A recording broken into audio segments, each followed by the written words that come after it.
At least 15 Indian tourists were killed after a boat carrying 32 Indian tourists and 4 crew members capsized about 400 meters from Hanoi route Ngoai Island near Phu Quoc, Vietnam's largest island on July 11th. Search and rescue operations by Vietnamese authorities are still underway and officials are working to ascertain the exact cause of the accident. The tourists were on a leisure trip to Vietnam.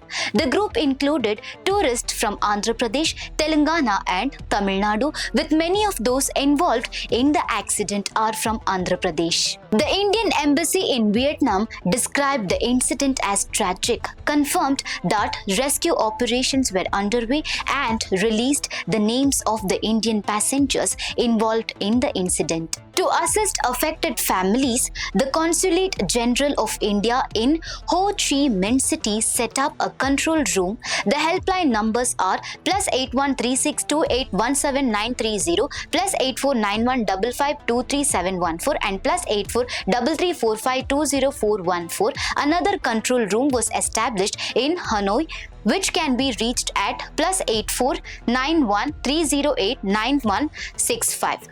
Most of the passengers were employees, channel partners and distributors of Lava International.